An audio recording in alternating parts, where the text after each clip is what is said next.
আলাইহিম নাবাবানাই আদামা বিল হক। হে নবী, আপনি আপনার উম্মতদের কাছে আদম নবীর সন্তানদের কাহিনীটা যথাযথভাবে তেলাওয়াত করে শোনান। আমাদের প্রশ্ন হচ্ছে, যখনকার কাহিনী ওই সময় আমাদের পৃথিবীতে আসার কোনো খবর আছে? বলেন বলেন। মায়ের পেটেও আসে নাই, শুধুমাত্র আদম নবীর পৃষ্ঠদেশ থেকে আল্লাহ বের করে আমাদেরকে রেখে দিয়েছিলেন এতটুকুই। ওই কাহিনী এখন হাজার হাজার বছর পর আমাদেরকে আল্লাহ যথাযথভাবে শোনাতে চান কেন?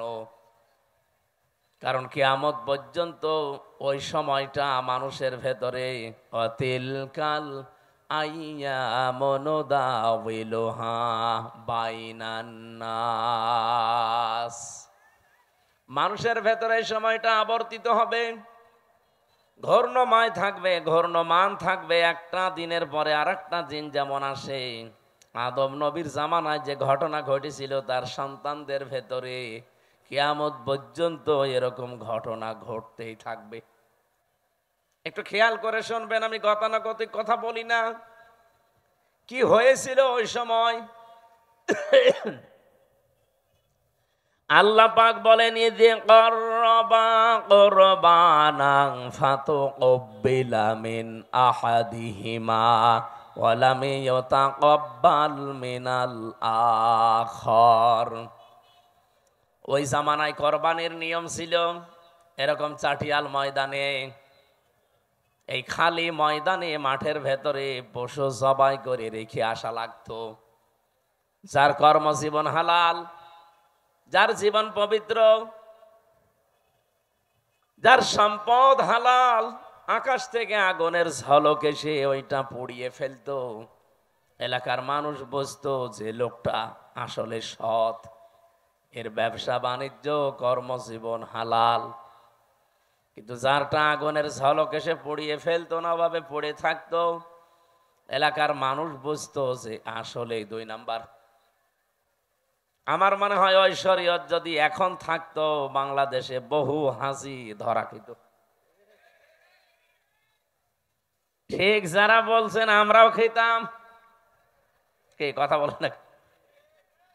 বহু মানুষ আমরা ধরা খেয়ে বসে থাকতাম, যেন পড়ে থাকতো। আমার বউ জানতো যে কারে নিয়ে বসবাস করছি, এ তো 2 নাম্বার। এলাকায় যাদের সাথে আত্মীয়তা ছিল, আমার মনে হয় আত্মীয়তার সম্পর্ক ছিন্ন হয়ে যেত। আল্লাহ দয়া করে আমাদের বাঁচিয়েছে যে ওই শরীয়ত আমাদের দেয়নি। ওই জামানায় যারটা কবুল হয়ে গেছে আকাশ থেকে আগুনের ঝলক এসে, তার নাম হাবিল। আর যারটা কবুল হয়নি ওখানে পড়েছিল, তার নাম কাবিল। আদম নবীর এই 2 সন্তান কি আছে এর ভেতরে? যারটা কবুল হয়নি এই কাবিল, ও ডাক দিয়ে বলে ক্বালা লা আকতুলান্নাকা। লামে তাকিদ নুনে সাকিলা দিয়ে ওই সেই প্রথম দিন, পৃথিবীর প্রথম দিকের কাহিনী এটা। ওই সময় কাবিল নামে এই লোকটা হাবিল নামে আল্লাহর এই বান্দাকে বলেছিল, তোরে আমি অবশ্যই মেরে ফেলবো। আমার মনে হয় এখন পৃথিবীতে ঠিক ওই জামানা চলছে। কথা বলছেন? খালি একজন বললো ঠিক, আপনারা কি কবরে আছেন? কি বলছে আপনি টের পেয়েছেন? বলেন তো ওই সময়টা যে এখন ঘুরে এসেছে কেন বললাম? আগস্টের 5 তারিখের পর থেকে আপনি একটু তাকান এই দেশটার দিকে। 73টা উপরে দল কাজ করছে এই দেশে রাজনৈতিক ভাবে। কারো নিবন্ধন আছে, কারো নিবন্ধন নেই, কারো মার্কা আছে, কারো মার্কা নেই। কিন্তু বাস্তবতা কি? 54 বছরে আপনি যদি বাংলাদেশ, এই দেশটা সম্পর্কে একটু চিন্তা ভাবনা করে দেখেন, 73টা দল কিন্তু কাজ করছে, সবাই এই দেশের মানুষের কাছে জনপ্রিয় না। কি কথা বলেন না কেন? এদেশে এমন দল আছে শুধু লিল্লাহি তাকবীর, আল্লাহু আকবার এই শব্দ দিয়ে যদি ডাক দেয়, এই ময়দানটা আমার মনে হয় এরকম 500 ময়দান লাগবে কালকেই। কিন্তু এই দেশে এমনও দল আছে, ওরা যদি ডাক দেয় শুধুমাত্র সভাপতি আর সেক্রেটারি ছাড়া কেউ নেই। এরকম দল নেই। রাজশাহীবাসী এই 54 বছরে মানুষের জন্য নিজের ইমানের উপরে চলতে গিয়ে কত মানুষ এই দেশে আজ জনপ্রিয় হয়ে গেছে। তাদের কথা মানুষ আর শোনে, তাদের কথা বললে মানুষ কন্দন করে। কিন্তু কিছু মানুষ যাদের ডাকে মানুষ আসে না, এ মানুষগুলো আজ ঠিক কাবিলের মতো চরিত্র নিয়ে রাস্তায় নেমেছে। ওরা বলছে, তোরে মানুষ এত ভালোবাসে কেন, তোর কাছে মানুষ এত চায় কেন, তোরে রাখবো না, তোরেই মেরে ফেলবো। দৃশ্য দেখে যা মনে হচ্ছে সেই প্রথম জামানার সেই কাবিল আবার দুনিয়ায় ঘুরে এসেছে বিভিন্ন রূপ নিয়ে। কথা বললেন না? কাবিল যদি নাও আসে, কাবিলের ভাইরা ভাইরা এসেছে। আপনি নিজের চরিত্র ভালো না, মানবতার জন্য কোনো কাজ করেন না, তে মানুষ আপনাকে ভালোবাসবে কি দিয়ে? আপনি যে পৃথিবীতে উত্তম, আপনি যে পৃথিবীতে ভালো, সর্বজা সবচাইতে উত্তম জাতি আপনি, কেন? কুনতুম খায়রা উম্মাতিন উখরিজাত লিন-নাস তা'মুরুনা বিল মা'রুফি ওয়া তানহাউনা আনিল মুনকার ওয়া তু'মিনুনা বিল্লাহ। সূরা আলে ইমরানে এসেছে, তোমরাই শ্রেষ্ঠ জাতি, তোমাদেরকে আমি মানুষের কল্যাণের জন্য বের করেছি। সুতরাং পৃথিবীতে যার জন্য কল্যাণ সাধন হয়, যার দ্বারা মানুষের উপকার হয়, আল্লাহর কোরআনের এই ভাষা অনুযায়ী তারা পৃথিবীতে শ্রেষ্ঠ। এ ঘোষণা দিয়েছেন কে? বলেন বলেন। তাহলে আপনার শ্রেষ্ঠত্ব শুধু চেহারা ভালো, আপনি ধনী মানুষের সন্তান, আপনি বড় রাজনৈতিক দলের নেতা কর্মী, এই জন্যে না। আপনার সম্মান আমার আল্লাহর কাছে এই জন্যই যে আপনি মানবতার উপকার করেন কিনা। কি? তা'মুরুনা বিল মা'রুফি ওয়া তানহাউনা আনিল মুনকার, দুইটা বিষয় মাস্ট বি আপনার ভেতরে থাকতেই হবে। আপনি ভালো কাজে আদেশ করবেন না অনুরোধ করবেন? বলেন বলেন। এই আয়াতটা নিয়ে সারা দেশে সমস্যা। সবাই আমরা বলি সৎ কাজে আদেশ করো, অসৎ কাজে নিষেধ করো, এটা বাংলা অর্থ হয় না। এই দেশে যারা আমরা এই আয়াতের বাংলা করেছি তারাই প্রথম অংশটা মানি না, দ্বিতীয় অংশটা হালকা মানি। আপনি বলেন তো, সৎ কাজে আদেশ করার অনুরোধ করা কি এক? বলেন বলেন। এ বাংলাদেশে বহু মানুষ আর সৎ কাজে অনুরোধ করে। কোরআন শরীফ আপনাকে আমি ছেড়ে দিলাম, একটা আয়াত দেখান তো যেখানে আছে যে আমার বান্দারা সৎ কাজে অনুরোধ করো। আছে? যেখানেই পাবেন তা'মুরুনা বিল মা'রুফ অথবা ইয়া'মুরুনা বিল মা'রুফ, আপনাকে ভালো কাজে সৎ কাজে আদেশ করা লাগবে। আর আদেশ করলে আদেশের জায়গায় থাকা লাগে। এই কথা বলে না কেন? আপনি বলেন আজ 54 বছর ইসলাম এই দেশে আদেশের জায়গায় আছে, অনুরোধের জায়গায় আছে। আমরা চাই ইসলামকে আদেশের জায়গায় নিয়ে যেতে। এটার জন্য যদি কোনো মানুষ বলে যে আমি আদেশ দিতে চাই ইসলাম দিয়ে, তাহলে আমার চেয়ার লাগবে, ওই চেয়ারে আমি বসতে চাই। ইউসুফ নবী এটা বলেছিল, ক্বালা ইন্নী খাযাইনুল আরদি ইন্নী হাফিজুন আলিম। হে দেশের বাদশা, আপনি আমাকে খাদ্য মন্ত্রণালয়ের দায়িত্ব দেন, আমি এটা হেফাজত করে রক্ষণাবেক্ষণ করে এই মন্ত্রণালয় চালাতে পারবো। তার মানে দায়িত্ব চেয়ে নেওয়া জায়েজ আছে যদি ওই রকম পরিস্থিতি তৈরি হয়। আমার মনে হয় বাংলাদেশে এখন ওই পরিস্থিতি তৈরি হয়েছে। সব জায়গায় যেহেতু চলছে 620টা বাড়ি বানানোর প্রতিযোগিতা, এই জায়গায় এখন মাওলানা মতিয়ার রহমান নিজামীর মতো মানুষ দরকার। একটা মন্ত্রী ছিল, মন্ত্রণালয় চালানোর পরে 36 টাকা বেঁচেছিল, ওইটা আবার সরকারকে ফেরত দিয়েছে। আপনি দেখান বাংলাদেশে আর একটা মন্ত্রী এরকম। আবার কি দেখতে চান, সে তো দেখিয়েই গেছে।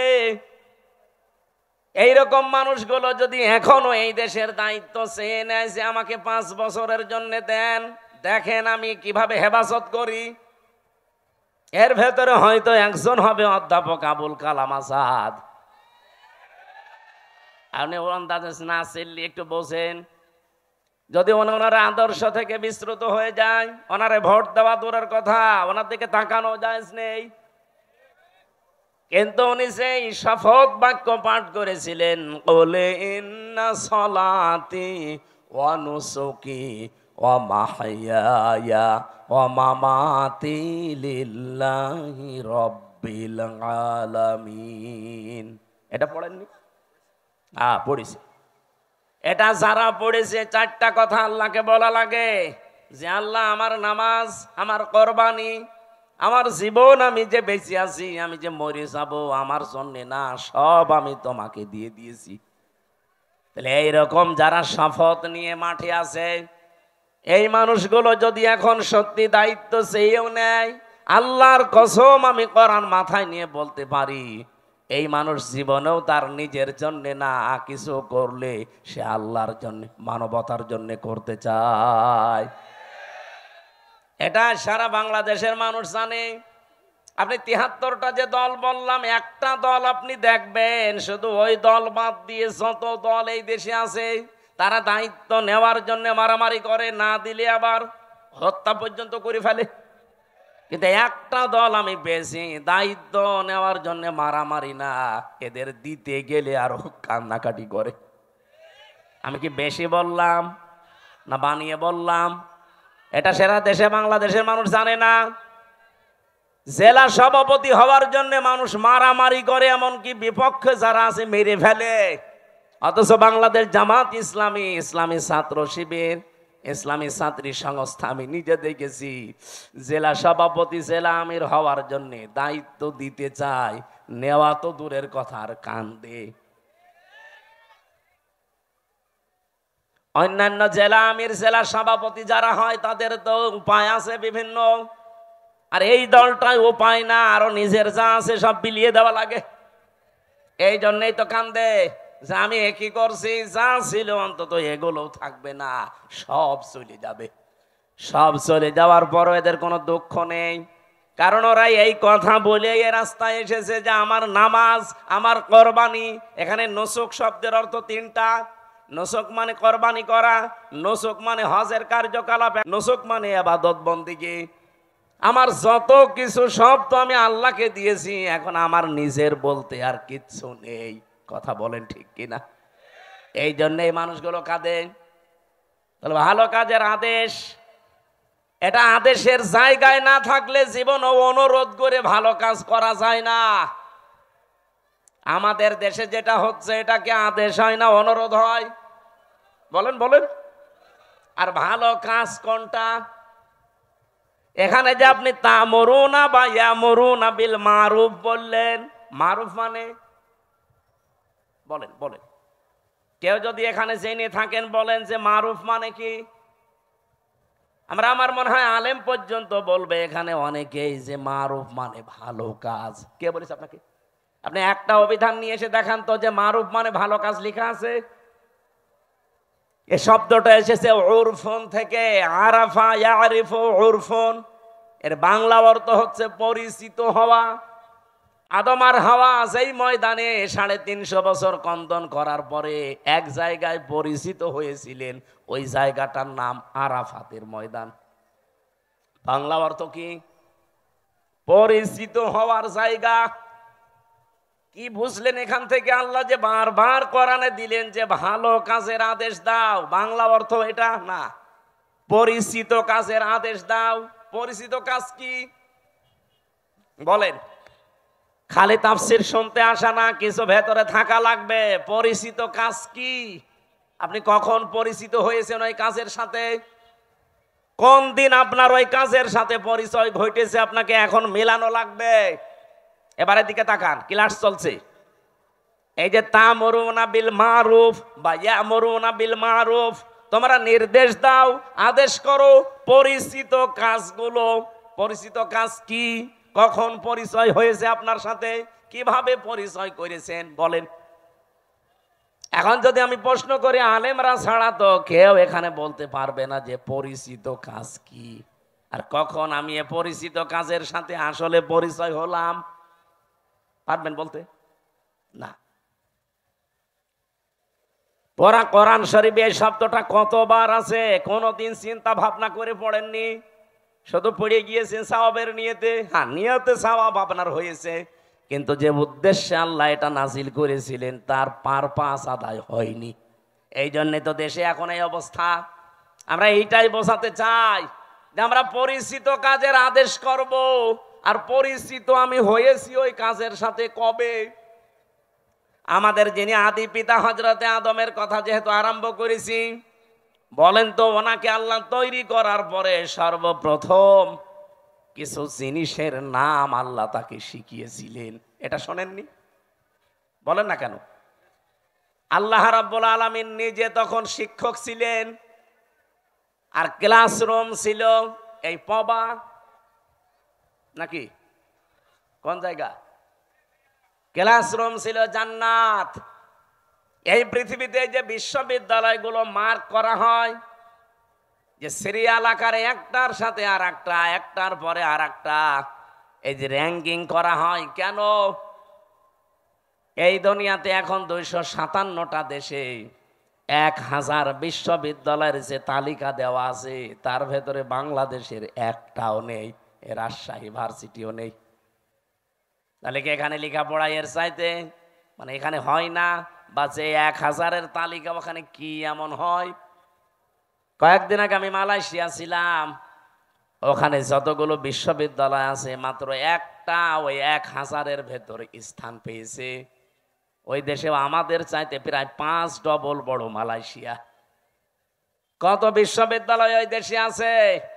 আমাদের দেশে যদি মনে করেন 1000টা আছে, সারা দেশ মিলে সরকারি বেসরকারি মিলে, তো ওই দেশে তাহলে 5000 আছে, তার ভেতরে মাত্র একটা র্যাঙ্কিং এ স্থান পেয়েছে।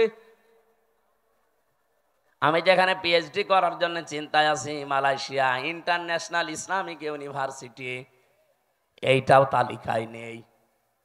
এই যে ডক্টর মিজানুর রহমান আজহারি ওখান থেকে ডক্টরেট করে এসেছি, এই ভার্সিটি পর্যন্ত ওই তালিকায় স্থান পায়নি। তাহলে 1 নম্বরে যেটা আছে বিশ্বে কি হয় সেখানে তার গবেষণার স্তর কোথায়, ক্লাসরুমের কি সিস্টেম। আমি বিশ্বের যতগুলো দেশে গেছি আজ পর্যন্ত, যে দেশে নামি আগে যাই বিশ্ববিদ্যালয়ে, সেখানে আগে লাইব্রেরিতে যে দেখি আসলে এখানে হয় কি। আমি যেটা বোঝাতে চাচ্ছিলাম, আল্লাহ নিজে যেহেতু ক্লাস নিয়েছেন, ক্লাসরুমের সিস্টেমটা আমাদের রাজশাহী ভার্সিটির মতো না, এই পবা কলেজের মতো না।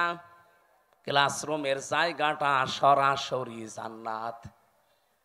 কোন জায়গা বলেন বলেন?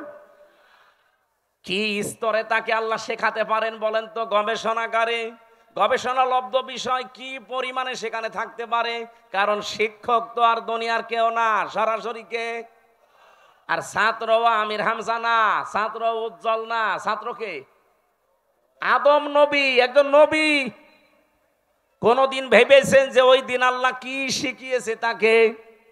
কোরআনে কারিম আমাদের জানাচ্ছে, ওয়াল্লামা আদামাল আসমা কুল্লাহা।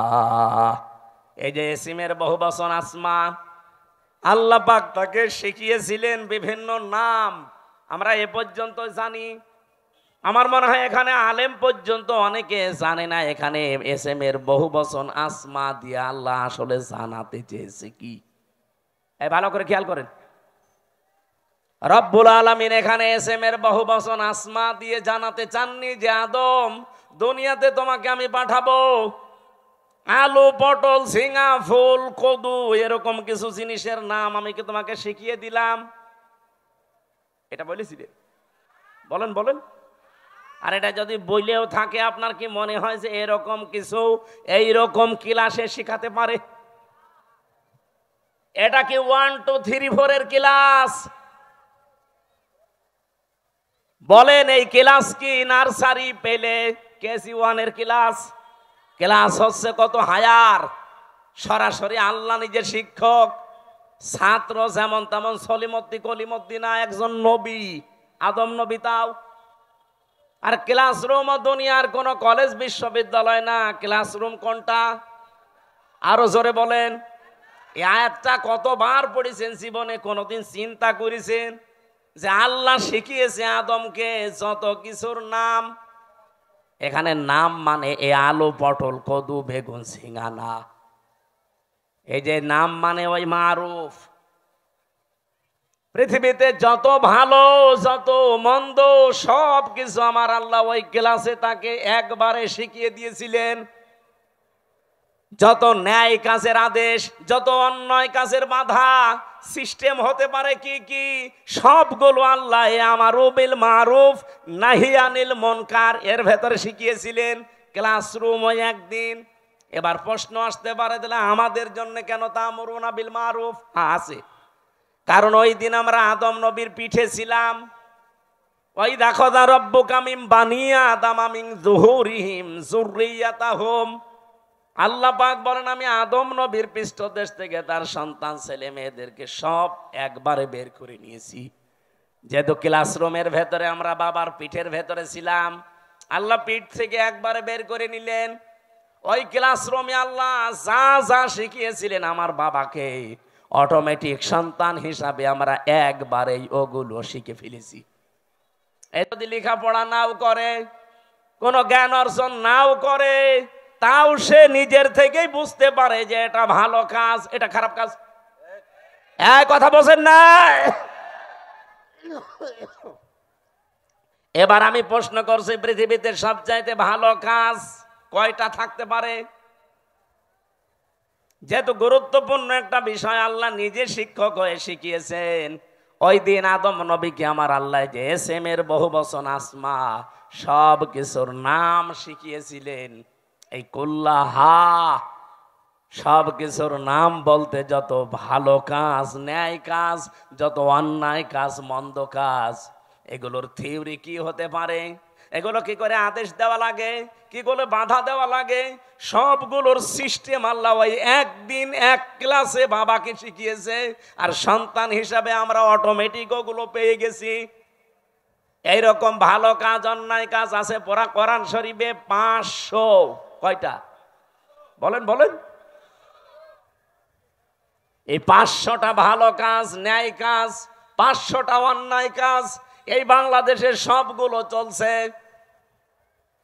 বলেন না, ভালো কাজের একটা আপনি দেখান যে এটা ভালো কাজ চলছে।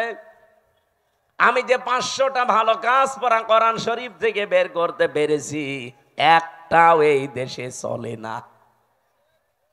তা আপনি কি শিখে আসলেন ওই ক্লাসে? আপনি যে উত্তম এই পৃথিবীতে শ্রেষ্ঠ কুনতুম খায়রা উম্মাতিন উখরিজাত লিন-নাস, আপনাকে বের করাই হয়েছে মানুষের কল্যাণের জন্য। কি কল্যাণ করবেন? ওই ভালো কাজগুলো, ন্যায় কাজগুলো যদি নাই জানেন, ওইটা জানার জন্যই তো কোরআনের কাছে আসতে হয়। আমি এবার একটা একটা করে যদি ভালো কাজের বর্ণনাও দিতে থাকি, ন্যায় কাজের, বলেন তো যে জেনা করা এটা ভালো কাজ না না অন্যায় কাজ? আরো জোরে বলেন। এই অন্যায় কাজে কি নিষেধ করবেন না অনুরোধ করবেন? হ্যাঁ, বাংলাদেশে নিষেধ পর্যন্ত করা যাচ্ছে না। আজ যারা নারী সংস্কারের নাম নিয়ে, সমান অধিকারের নাম নিয়ে ঢাকার রাজপথে পিঠ পেট সব খুলে যে আমরা সমান অধিকার চাই, এই কথা যারা বলছে, বলেন এরা প্রত্যেকেই বেশ্যা কিনা? ওরা নিজেরা বলছে আমরা চেয়েছিলাম হিস্সা, হয়ে গেছি বেশ্যা। তা আপনি আসলেও বেশ্যা? আপনার চেহারার দিকে তাকিয়েই দেখেন। কি সমস্যা কি আপনার? পানি কেন? কি দেওয়া লাগবে না আপনি নড়াচড়া করবেন না। ক্লাসে এরকম করেন মনে হয়? আপনার মাথা তো কিছু ঢুকবে না। এভাবে ক্লাস করা যায়? বলেন তো, যারা 1 থেকে মাস্টার্স পর্যন্ত ক্লাস করেন, এদিকে ওদিকে তাকান। কি বলছে ওটা আত্মস্থ করা লাগবে না?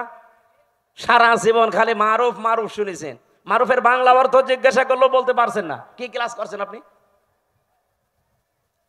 500টা এরকম ন্যায় কাজ আছে কোরআনে, 500টা অন্যায় কাজ আছে, একটাও জানি না। খালি তা'মুরুনা বিল মারুফ তানহাউনা আনিল মুনকার শুনে যাচ্ছে, সে জন্মের পর থেকে আমল শুনছি, অথচ এটার সাথে পরিচিত হয়েছি কবে আমরা তাও জানি না, কিভাবে হয়েছি আমরা তাও জানি না। আজ আমরা যে শ্রেষ্ঠ জাতি পৃথিবীতে, কেন শ্রেষ্ঠ হলাম তাও জানি না, যার কারণে শ্রেষ্ঠ ওইটাই নেই। আপনি আন্দাজে দাবি করলে হবে? এই জন্য ন্যায় কাজ অন্যায় কাজ এটা আপনাকে এই মুহূর্ত থেকে জানা লাগবে। আমি নিজে আমার প্র্যাকটিক্যাল লাইফে দেখলাম, জেলে যাওয়ার আগে আমি 20 সালে গ্রামে একটা জেনা হয়েছিল, 2 জনই বিবাহিত এবং বিবাহিতা, তাদের সাক্ষী এবং প্রমাণও 4 জন ধরা পড়ে গেছে। কলমের মাথার ভেতরে যেমন মাথা দিলে যা অবস্থা, ঠিক ওই অবস্থায় তাদেরকে ধরে ফেলেছে। কয়জন? 4 জন সাক্ষী আছে পুরা। আমার কাছে এসে বলছে, হুজুর এই যে জেনা করেছে এরা, আপনি বিচার কি করবেন, একটা ফতোয়া দেন। আমি কি ফতোয়া বানাবো? বলেন বলেন। সূরা নূরের ভেতরে আছে, যদি বিবাহিতা এবং বিবাহিত কোন নারী পুরুষ জেনা করে, আর যদি সাক্ষ্য প্রমাণ হয়ে যায় 4 জন, কয়জন? তাহলে তার শাস্তি হচ্ছে মাটির ভেতরে বুক পর্যন্ত গেড়ে দিয়ে পাথর বা ইট দিয়ে মেরে ফেলতে হবে। এই বিচার, এই বিচার আমি বানিয়েছি। কার? আরো জোরে বলেন। এই বিচারের সাথে পরিচিত হয়েছি আমি কবে? ওই যে ক্লাসে। হয়তো ক্লাসের ওই কথাগুলো এরকম যারা আনমো না, এদিকে ওদিকে তাকাচ্ছেন, খালি পানির বোতল দিচ্ছেন, তারা তো 2 মিনিট পরে ভুলে যাবেন। তা আমি ভুলিনি, আমি যা পড়েছি ঠিক আমি ওইভাবেই মনে রেখেছি। আর এইগুলোর ক্লাসের জন্য 1 থেকে মাস্টার্স পর্যন্ত আমাদের যে ক্লাস, এই ক্লাসে আমি পাইনি। এগুলোর জন্য গবেষণা করা লাগে। এই যে 1000 বিশ্ববিদ্যালয়ের র্যাঙ্কিং এ বাংলাদেশের কোনো বিশ্ববিদ্যালয় নেই। কেন নেই? কারণ ওই সমস্ত জায়গায় 99% গবেষণা হয়, 1% শিক্ষা হয়। আর আমাদের দেশে 1% গবেষণা হয়, 99% শিক্ষা দেয়। এই জন্য আমরা ওই পর্যন্ত যেতে পারি না। আদম নবীকে আল্লাহ কি গবেষণা দিয়েছেন দেখেন, যে তোমাকে শুধু না কিয়ামত পর্যন্ত তোমার সন্তান যারা তারা পিঠে ছিল, ওয়াইদ আখাযা রাব্বুকা মিন বানি আদামা মিন যুহুরিহিম যুররিয়াতাহুম, এটা সূরা আরাফের 172 নাম্বার আয়াতের প্রথম অংশে আছে।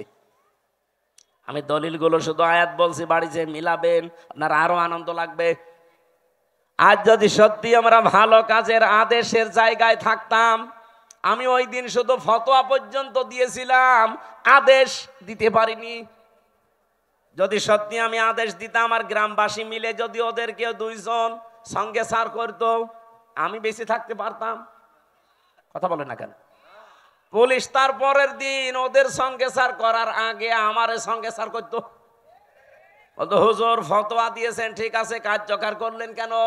এদেশে কোরআনের আইন চলে। আমি কি বলতাম? চলে না, তাহলে আপনাকেই দেখি, আসেন সঙ্গে সার করি। অথচ এই কাজটার সাথে আমি পরিচিত হয়েছে কি 5 বছর 10 বছর আগে। কবে? ওই দুনিয়া যেদিন তৈরি করেন আমার পিতা আদি পিতাকে, সেই দিন থেকে আমি পরিচিত। এই জন্য দুনিয়ায় যারা আসে ও লেখাপড়া জানে না, কোনো ভার্সিটি কলেজে বিশ্ববিদ্যালয়ে কোনো জায়গায় পড়েনি, স্কুলের বারান্দায় যায়নি, তারপরও ভালো কাজ কোনটা অন্যায় কোনটা সে ভেতর থেকে আসে না। সে নিজের থেকে বলতে পারে না যে না এটা অন্যায় কাজ, এটা ভালো কাজ। এটা আপনি শিখলেন কোন থেকে? এর সাথে পরিচিত হয়েছেন আপনি ওই ক্লাস থেকে। এই জন্য দুনিয়ায় যত অন্যায় কাজ আছে, এই অন্যায় কাজের সাথে পরিচয় আমাদের আজকে না, কালকে না, বহুদিন আগের। কিন্তু এই অন্যায় কাজগুলো বন্ধ করার জন্য যেখানে থাকা লাগে, আর 54 বছরও আমরা সেখানে যেতে পারি নাই। এই জন্য কোনো অন্যায় বন্ধ হয় না।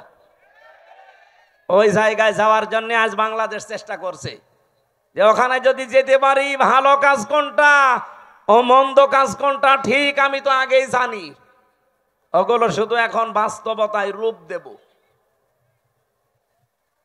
আমি বললাম যাদেরকে যে ভালো কাজে বাংলাদেশে আদেশ নেই, অনুরোধ আছে।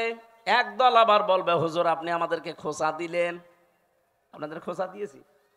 আপনি তো আদেশ করতে জীবনেও পারেন না, আপনি তো অনুরোধ করেন, চলো ভাই সলিমুদ্দিন নামাজ পড়তে যায়। এটা কি আদেশ না অনুরোধ? বলেন বলেন। ইসলামের কোন কাজ অনুরোধ আছে? নেই।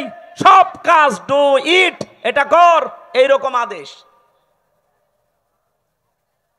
এবার আসেন ওয়ায়ানহাউনা আনিল মুনকার, যারা অন্যায় কাজে বাধা দেয়। আমরা বলি যে অন্যায় কাজে মুত্তাকি শব্দের বাংলা অর্থ হচ্ছে ভদ্রলোক, মুত্তাকি শব্দের বাংলা অর্থ হচ্ছে বেঁচে থাকা, মুত্তাকি শব্দের শাব্দিক অর্থ হচ্ছে আল্লাহর নিষিদ্ধ কাজগুলো ঘৃণা ভরে ছেড়ে দেওয়া। মুত্তাকি শব্দের বাংলা অর্থ হচ্ছে যোগ্য হওয়া, নিজেকে যোগ্যতাপূর্ণ তৈরি করা।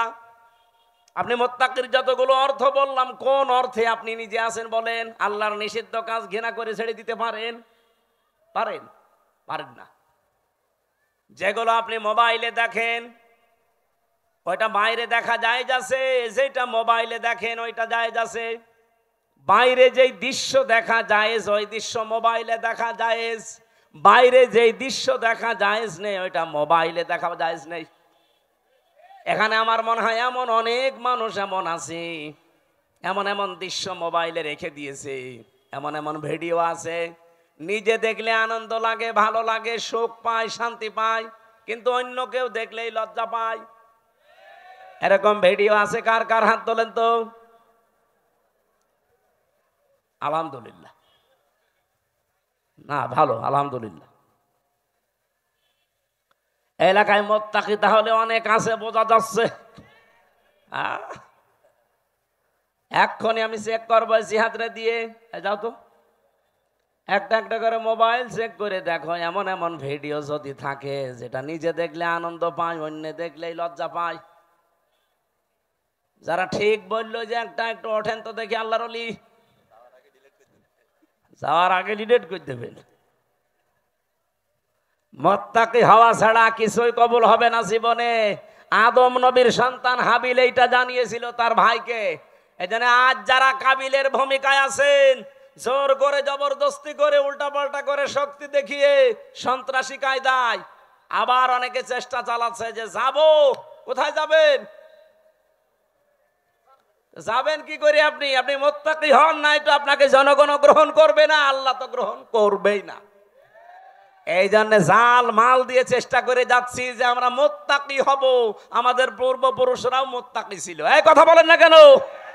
তারা অন্যায় অবৈধ কাজ যেমন ঘৃণা ভরে ছেড়ে দিয়েছে, তারা নিজেকে যোগ্যতা সম্পন্ন তৈরি করেছে। অনেকে বলে হুজুররা কিছু চালাতে পারবে না, চালাতে পারে নাই। কৃষি মন্ত্রণালয়, শিল্প মন্ত্রণালয় নিখুঁত ভাবে চালিয়েছে, আর এমন নিখুঁত ভাবে চালিয়ে দেখিয়েছে বাংলাদেশে ইতিহাস হয়ে আছে শিল্প মন্ত্রণালয়টা। আজ পর্যন্ত কেউ রেকর্ড ভাঙতে পারে নাই। মাওলানা মতিয়ার রহমান নিজামী রহমতুল্লাহ আলাইহি যখন শিল্পমন্ত্রী ছিলেন, আমি নিজে ওই সময় দর্শনা মাদ্রাসায় পড়ি চুয়াডাঙ্গায়। ওই যে কেরুস মিল নাম শোনেননি? চিনির মিল, কেরুর মদ, ওই জায়গায় উনি গিয়েছিলেন। ওই সময় একজনকে পাঠিয়েছিলেন এমডি করে। এই যে সৎ মানুষ চেয়ারে থাকলে যে কি হয়, আর 54 বছরে সেখানে 1 টাকা লাভ হয়নি, অথচ ওই 5 বছরে 5 বার প্রত্যেকবার লাভ হয়েছে। সুবহানাল্লাহ বলতে পারেন নাই? এরকম মানুষগুলো শুধু শিল্প মন্ত্রণালয় না, যত মন্ত্রী আছে সব যদি এইরকম মানুষ হতো না, এ দেশটা ওই মালয়েশিয়ার মতো 2004 সাল থেকে দাঁড়িয়ে যেত। কিন্তু দাঁড়াবে কি করে? দাঁড়াবে কি করে? যাদেরকে দায়িত্ব দেওয়া হয়, এত বড় চোর পৃথিবীতে নেই। 36,000 কোটি টাকা একটা দরবেশ চুরি করেছে। ওর দিকে তাকালে আমার কোটে আমার সাথে দেখা হয়তো মাঝে মাঝে। এই 3 বছরই ওর সাথে বহুবার দেখা হয়েছে। মাঝে মাঝে দেখতাম ওর মাথার চুল থেকে পায়ের তালু পর্যন্ত, মানে পায়ের তালুর নিচে যেটা থাকে ওই যে স্যান্ডেল, ওইটা পর্যন্ত সাদা। আমার মনে হয় ভেতরেও সাদা। ভেতরেটা তোর বলা যাচ্ছে না, ভেতরেও সাদা, চুল সাদা, ওর দাড়ি সাদা। জামা সাদা, পায়জামা সাদা, কোটি সাদা, এমনকি স্যান্ডেলও সাদা, আর ভেতরেটা সাদা নাতে কালো, ওটাও সাদা। কিন্তু একটা জিনিস ছিল একেবারে কালো কুচকুচে, মনটা। এক কথা বলেন না কেন? এই শয়তান বলেছে যে কোরআনের সমস্যা আছে।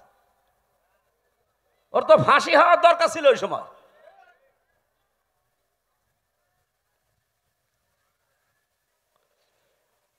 আমি তো বাস্তব কথা শোনাতে চাচ্ছি। এই এমডি কে উনি পাঠিয়েছিলেন রাত 3:30টার সময়, যে উনি জয়েন্ট করেছে। চিন্তা করছে আজকে আমি একটা চমক দেখাবো। একেবারে মেন গেটে যে দারোয়ান আছে তারে বলছে আপনি এখান থেকে একটু নিরাপদ দূরত্বে থাকেন, আপনার পোশাকটা আমারে দেন। ওই যে হাটে একটা লাঠি নিয়ে বসে থাকে, লাঠি নিয়ে দারোয়ানের মতো বসে আছে। ফজরের নামাজ শেষ করে সকাল 7টা থেকে আরম্ভ হয়েছে, মানুষ যাচ্ছে 10টা পর্যন্ত। এরপরে ডিউটি আর এক দলের আসবে। তখন বাজে 11:45। একজন একেবারে সেরকম বড় দাড়ি, জব্বা জামা গায়ে, পাগড়ি মাথায়, এত বড় বড় দাড়ি নিয়ে প্রাইভেট নিয়ে ঢুকতেছে। তো দারোয়ান মনে করছে যে নতুন দারোয়ান হবে হয়তো। আজকে আর অন্য দিনের মতো গেট খোলে নাই, গেট বন্ধ করে দাঁড়িয়ে আছে। বলছে না, আমি আপনাকে ঢুকতে দেব না। এই দারোয়ানের বাচ্চা, আপনি যাই বলেন না কেন, এখন বাজে কত? আপনার তো এখানে আসার কথা 10টায়, এখন বাজে 11:45, 1 ঘন্টা 45 মিনিট লেট আপনার। আপনি যদি আমার চাকরি খেয়েও ফেলেন, আমি আপনাকে আজ ঢুকতে দেব না। এখন দারোয়ানের সাথে মারামারি করবে। শেষ পর্যন্ত বলেছে ঠিক আছে, তোর চাকরি কে রাখে আমি দেখব। এই ধস্তাধস্তিতে শেষ হয়ে যাওয়ার পরে দারোয়ানকে এবার ভেতরে যে বলছে আপনার দায়িত্ব আপনি পালন করেন, যান। আমি চলে গেলাম। যে এমডির অফিসে বসেছে ওই লোকটার খবর নিয়ে ডাক দিয়েছে যে ওকে ডাক দেন আমার অফিসে। অফিসে ঢোকার পরে যখন সালাম দিয়েছে, জবাব দিয়ে বলছে দাঁড়ান, চেয়ারে বসার দরকার নেই, আপনি দাঁড়ান, আপনাকে আমি কয়েকটা কথা জিজ্ঞাসা করব। এখন বাজে হচ্ছে 11:45, আপনার 10টায় অফিসে আসার কথা। আপনি যে মুখে দাঁড়িয়ে রেখেছেন, এই দাঁড়িয়ে আপনার জন্য না, কারণ এই দাড়ি যিনি রাখতেন তিনি কাজে এভাবে ফাঁকি দিতেন না। আপনি বিশাল জব্বা গায়ে দিয়ে এসেছেন, পাগড়ি মাথায় দিয়ে, এই পাগড়ি জব্বা আপনার জন্য না, কারণ এগুলো যিনি পড়তেন তিনি জীবনে কোনোদিন কাজে ফাঁকি দেননি। আপনি কার আদর্শগুলো শরীরের ভেতরে ধারণ করে ফাঁকি দিচ্ছেন? আপনি 10টা থেকে 4টা পর্যন্ত ডিউটি করবেন, এইটা আপনার ইবাদত। কথা বলেন না কেন? আর আপনি 11:45, 1 ঘন্টা 45 মিনিট লেট। মাসের পরে তো ঠিকই বেতন নিয়ে নেবেন। আপনার বেতন হালাল হয় কি করে? আপনার নামাজ হয় কি করে? আপনার দাড়ি রাখা আপনার জন্য না, কেটে ফেলেন দাড়ি। ওই বছর এই লাভ হয়েছিল এই দেশে চিনির মিলে, ওই প্রথম শুরু হয়েছে। এই যে ডিউটি গুলো সঠিকভাবে পালন করা, কোনো জিনিসে ভেজাল না দেওয়া, চুরি চামারি বন্ধ হওয়া, বিশেষ করে দুর্নীতি আর কোনো জায়গায় নেই, সবাই টাইট হয়ে গেছে। ওরে বাবা কি কঠিন মানুষ! 1 বার 2 বার 3 বার সিগন্যাল দেয়, 3 বারের পরে যদি সংশোধন না হয় জনমের মতো ওরে বিদায় করে দেয়। একবারে ভয় দেখিয়েছে, সারা দেশে যত চিনির মিল সব টাইট হয়ে গেছে। কারণ ওনার উপরে যে আছে, যিনি পাঠিয়েছেন তিনি তো সাধারণ মানুষ না, মাওলানা নিজামী সরাসরি পাঠিয়েছে ওনারে। বলেন তো যে এই বাংলাদেশে যে ইতিহাস তৈরি করে গেল, এখন যদি আবার ওই রকম আমরা তৈরি করে দিতে পারি, আল্লাহর কসম আমি দিয়ে বলতে পারি বাংলাদেশ ও মালয়েশিয়া সিঙ্গাপুরের মতো দাঁড়িয়ে যাবে। মালয়েশিয়া দাঁড়িয়েছে 2004 সালের পর থেকে, সিঙ্গাপুরও দাঁড়িয়েছে 2004 সালের পর থেকে, পাশাপাশি দেশ। আমি ঘুরে আসলাম কয়েকদিন আগে। এ বাংলাদেশের চাইতে কত ছোট সিঙ্গাপুর জানেন? এ রাজশাহী জেলা আমার মনে হয় এই মাথা থেকে ওই মাথা 70-80 কিলোমিটার হবে না? হবে না? কত? 80 কিলোমিটার এই জেলাটায়, এ মাথা থেকে ও মাথা। অথচ সিঙ্গাপুর একটা দেশ, মাত্র 42 কিলো এই মাথা ও মাথা। চারিদিকে সাগর, মাছ বিক্রি করে খেত ওরা। কি অবস্থায় দাঁড়িয়েছে সিঙ্গাপুর আজ। 257টা দেশের ভেতরে যদি 10টা দেশ গণনা করেন, সিঙ্গাপুর একটা ধরা লাগবে। এ পর্যায়ে তারা গেছে শুধুমাত্র এই সৎ নেতৃত্বের কারণে। তারপরও তো তারা আল্লাহর আইন মানে না, শুধু যা আইন বানিয়েছে ওইটাই পঙ্খানো মানে, এই কারণে দাঁড়িয়েছে। আর আমরা শুধুমাত্র নিজেদের আইন না, এই দেশে যদি ইসলাম আসে পুরাটা চলবে আল্লাহর আইন। এই বলেন 56,000 বর্গ মাইল পুরাটা চলবে কার আইন? আরো জোরে বলেন, কয়টা? 500। ওই যে পরিচিত যে বিষয়গুলো আদম নবী থেকে, ওই বিষয়গুলো আসবে পরিচিত সব, একটা একটা করে ব্যক্তি, পরিবার, সমাজ, রাষ্ট্রে কায়েম হয়ে যাবে 500। আর অন্যায় 500। সৎ কাজে আদেশ দেবে, অন্যায় কাজে নিষেধ করবে, এই প্রতিশ্রুতি ওনারা দিয়েছে। অন্য দলের ভেতরে যদি এই প্রতিশ্রুতি থাকে যে আল্লাযীনা ইম্মাক্কান্নাহুম ফিল আরদি আকামুস সালাত ওয়া আতাবুজ যাকাত ওয়া আমারু বিল মারুফ ওয়া নাহাউ আনিল মুনকার ওয়ালিল্লাহি আকিবাতুল উমুর, যেই দলের কর্মসূচিতে এই 4টা আছে আপনি তাকে এবার ভোট দেবেন, সে যেই হোক। আমি কারো দলে বিদলে নাই, এই 4টা কর্মসূচি যার কাছে পাবেন তাকে এবার ভোট দেবেন। আর আমি যেহেতু নিজে দেখতেছি এই মানুষগুলো এই গ্যারান্টির উপরে আছে, এরা কথা দিয়েছে যদি ইসলাম দেশে সংসদে যায় প্রথমেই তারা নামাজের বিল আনবে। ওনারা জিজ্ঞাসা করেন, যদি বলেন না আমি নামাজের বিল প্রথমে আনবো না, আমি সুদের বিল আনবো, ওরা একটা ভোটও দেবেন না। 2 নম্বরে ওরা যাকাতের বিল কায়েম করবে, যে যাকাত ভিত্তিক অর্থনীতি কায়েম হবে এখন থেকে। 3 নম্বরে ভালো কাজ, যেটা পরিচিত কাজ, ওগুলো জারি হবে, এগুলো আদেশ হবে আইনের মাধ্যমে। আর অন্যায় যতগুলো আছে অন্যায় সব বন্ধ হবে, বাধার প্রাচীর তৈরি করা হবে।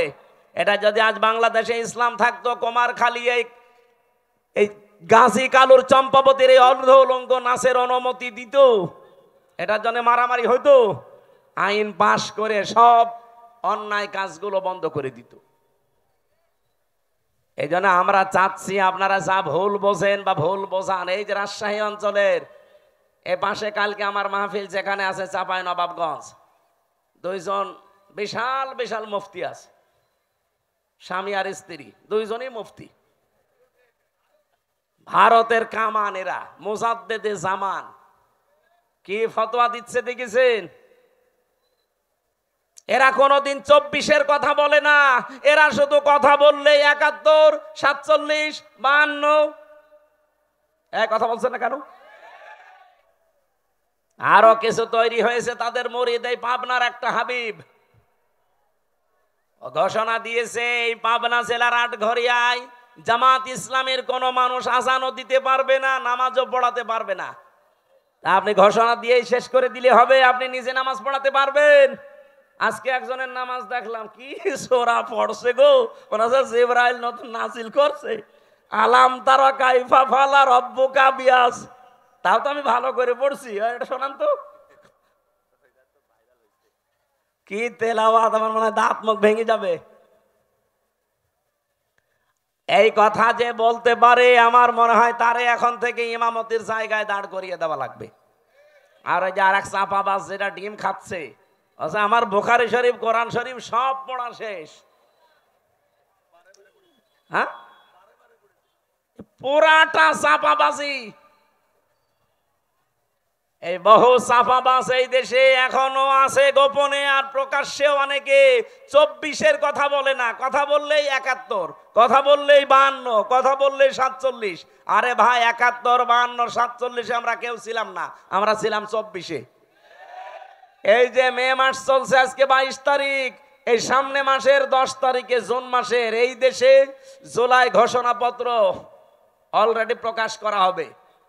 যখন এই ঘোষণাপত্র আসবে তখন অটোমেটিক ভাবে বাংলাদেশের সংবিধান বাতিল হয়ে যাবে।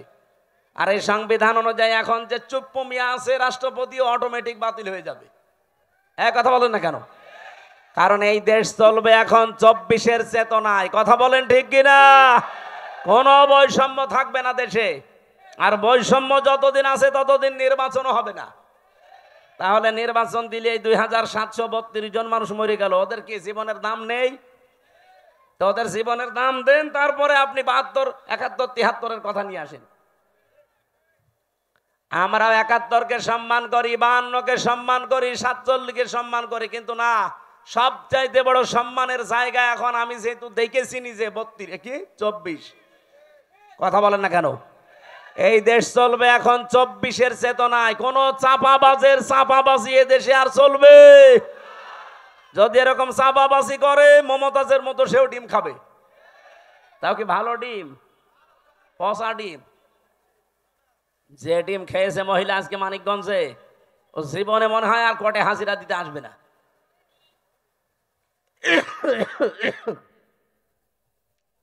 আমার ভাইরা, এই জন্য আমাদের সতর্কতার বিষয় হচ্ছে আমরা এখন কাবিলের মতো না, আমরা এখন হাবিলের মতো অবস্থানে যাব। ভাই যা করেন করেন, আপনার ওই পায়ে পা দিয়ে ঝগড়া করতে চান, আমি এখন ঝগড়ার ভেতরে নেই, আমি আছি আমাকে সংশোধন করে জনগণের সামনে আস্থা ভাজন হিসাবে তৈরি করা। কারণ আমি চাই এই পৃথিবীতে আমারটা যেমন কবুল হচ্ছে, আমার আন্ডারে যারা থাকবে তাদেরটাও যেন আল্লাহর দরবারে কবুল হয়। আর আপনি আমাকে মেরে ফেলার জন্য উঠে পড়ে লেগেছেন। লাইম বাসাত্তা ইলাইয়া ইয়াদা কালি তাকতুলানি মা নাবি বাসিতি ইয়াদিয়া ইলাই কালি আকতুলাক ইন্নী আখাফুল্লাহ রাব্বাল আলামিন। কি গুরুত্বপূর্ণ কথা ওই দিন হাবিল বলিস। আল্লাহ হাবিলের এই কথাগুলো আমাদের জীবনে মেনে চলার তৌফিক দেন, বলেন আমিন। আমরা সূরা মারইয়ামের 41 থেকে তেলাওয়াত আরম্ভ করেছি। তেলাওয়াত কি তো আয়াত থেকে তাফসীর আকারে কথা বল না, সময় বেশি হয়ে যাচ্ছে, একটু সময় দেন আমার আজকে, যেহেতু মাহফিল আজকে একটা, তো এই জন্য একটু বেশি সময় নিচ্ছি। মাহফিল যতক্ষণ চলে আয়াতটা শেষ না হতে থাকবেন। মোনাজাতের পরে আমার এই যে গাড়ি আছে, এটা আমার গাড়ি না, এই গাড়ি থেকে আমার লিখিত যে বইগুলো আছে মেয়েদের উপরের পুরুষদের উপরে, ওটা নিয়ে যেয়ে পড়বেন। বই মানুষকে ঠকায় না, পড়বেন, আপনার ভাগ্য খুলবে ইনশাল্লাহ। জবান খোলে সূরা মরিয়মের 41 নম্বর আয়াত, এখান থেকে আমরা আরম্ভ করব। যেহেতু সামনে আর 15 দিন পরে গুরুত্বপূর্ণ যে দিবসটা, এই দিবসটা আদম নবী থেকে যদিও আরম্ভ হয়েছে, কিন্তু আমরা সুন্নত হিসাবে পশু জবাই করার এই নিয়ম পেয়েছি আমাদের জাতির পিতা ইব্রাহিম আলাইহিস সালাম থেকে। সেখান থেকে এখন আমরা আরম্ভ করছি। প্রথম অংশ শেষ, দ্বিতীয় অংশ শুরু হচ্ছে। ওয়াযকুর ফিল কিতাবি ইব্রাহিম, আল্লাহ পাক বলেন আলোচনা করো, বর্ণনা করো। কিতাবের ভেতরে আমি ইব্রাহিম আলাইহিস সালামের যে কাহিনী বর্ণনা করেছিলাম, এইটা আপনি আপনার উম্মতদের কাছে বর্ণনা করেন। ইন্নাহু কানা সিদ্দিকান নাবিয়্যা, নিশ্চয় সে ছিল একদিকে সত্যবাদী আর একদিকে নবী। এটা বাংলা অর্থ ছিল আয়াতের। এবার আমরা তাফসিরে যাচ্ছি। সূরার নাম সূরা মারইয়াম। কি নাম বলেন বলেন? অনেকে বলে সূরা মরিয়ম, না, মরিয়ম বলে কোনো শব্দ কোরআনে নেই। কোরআনে আছে সূরা মারইয়াম। মারইয়াম বলেন বলেন। কিয়ামতের ময়দানে এই নামটা এত দামি নাম।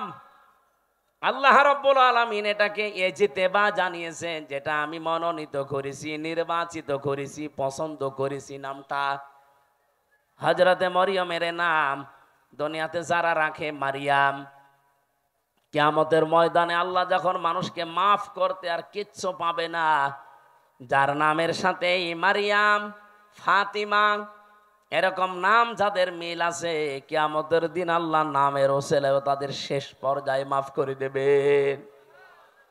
এই জন্য আশা করছি আমাদের সন্তানাদি যারা এখন আসতেছে, আসবে, নামটা আপনি অর্থবোধক এবং সিস্টেমে রাখবেন। কিয়ামতের দিন যেন আল্লাহ অন্তত নামের ওসিলায় হলেও তাকে মাফ করে দেয়। অনেকগুলো আয়াত আমার আল্লাহ সূরা মারইয়ামের ভেতরে দিয়েছেন। 98টা আয়াত আমরা কোরআনে কারিমে পেয়েছি। এই সূরার ভেতরে মাত্র একটা আয়াত পড়েছি, আয়াতের নাম্বার 41। আল্লাহ নিজে যখন আমার শব্দ দিয়ে আরম্ভ করলেন অস্কর, শব্দটা ছিল ওয়া উজকুর, আসল শব্দ হচ্ছে যাকার, যেটাকে আমরা বাংলায় এই দেশের মানুষ জিকির বলে জানি। জিকির মানে স্মরণ করা। জিকির মানে কি? আমি এই রাজশাহীতে এর আগে আমি জিকির শব্দের উপরে আলোচনা করেছিলাম। জিকিরের 19টা অর্থ আছে পুরা কোরআনে। সামারাইজ করে আমি 5টা পর্যন্ত বলেছিলাম রাজশাহী স্টেশনের পাশে। জিকির মানে স্মরণ করা, জিকির মানে কোরআন, জিকির মানে উপদেশ, জিকির মানে আল্লাহর আইন, জিকির মানে নামাজ বাস সালাত। এই 5টা অর্থেরই আবার ব্যাখ্যা আছে। যেহেতু আজকে আমার জিকির নিয়ে আলোচনা না, শব্দটা এসেছে আয়াতের প্রথমে, এই জন্য জিকির বলতে আমি যেটা আছে কোরআনে ওটা টাচ দিলাম। আর জিকিরকে কোনো মানুষ যখন ইবাদত হিসাবে নিতে চায়, মাস্ট বি তাকে 4টা শব্দকে বেছে নেওয়া লাগবে জিকির হিসাবে।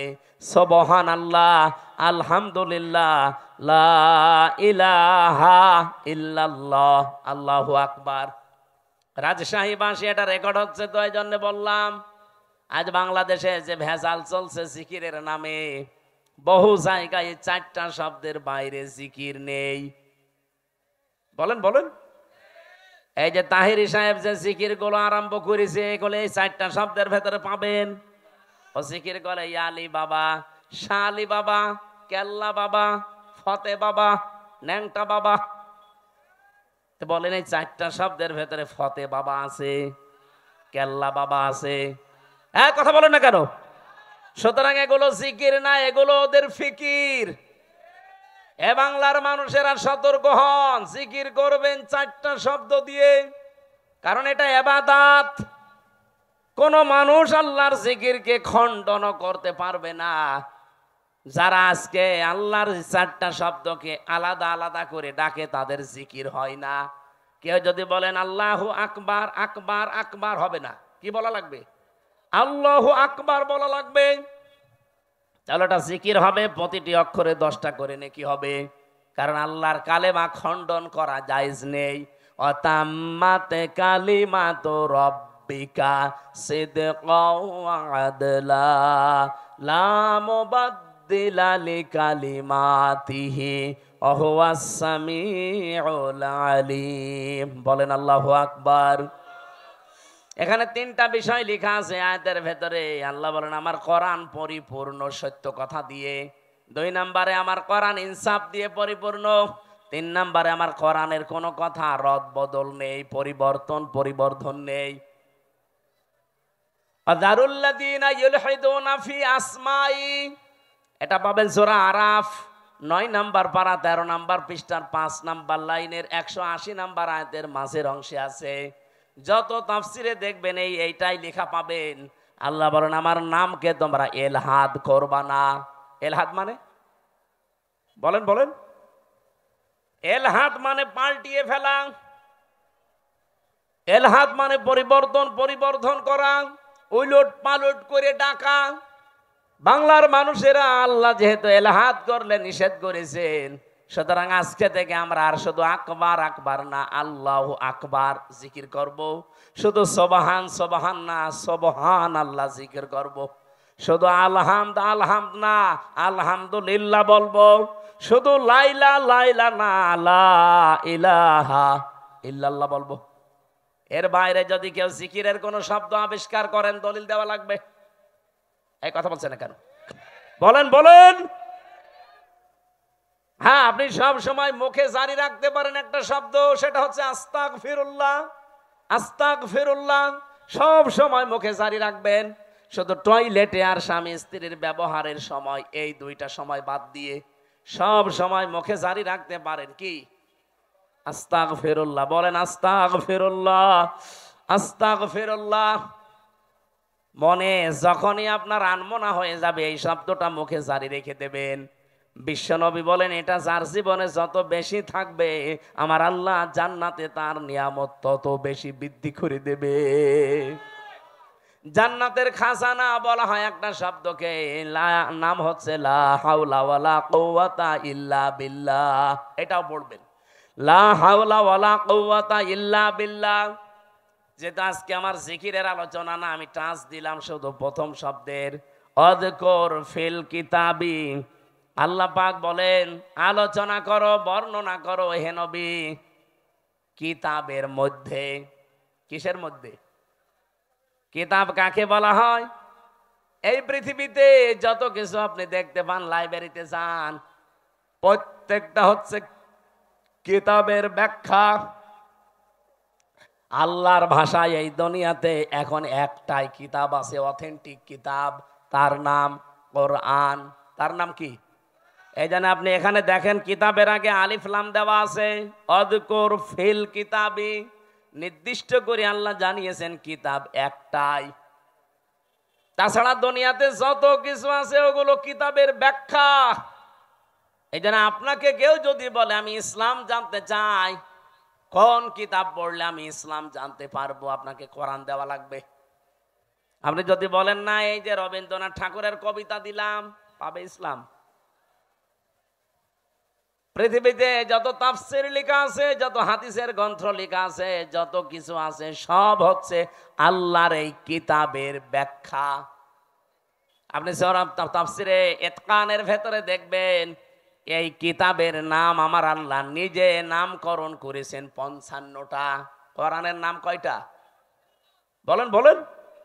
কোরআনের প্রথম নাম হচ্ছে আল কোরআন, 2 নাম্বার নাম হচ্ছে আল ফুরকান, 3 নাম্বার নাম হচ্ছে আল কিতাব, 4 নাম্বার নাম হচ্ছে আজ জিকির, 5 নাম্বার নাম হচ্ছে আত তানজিল। বলেন আল্লাহু আকবার।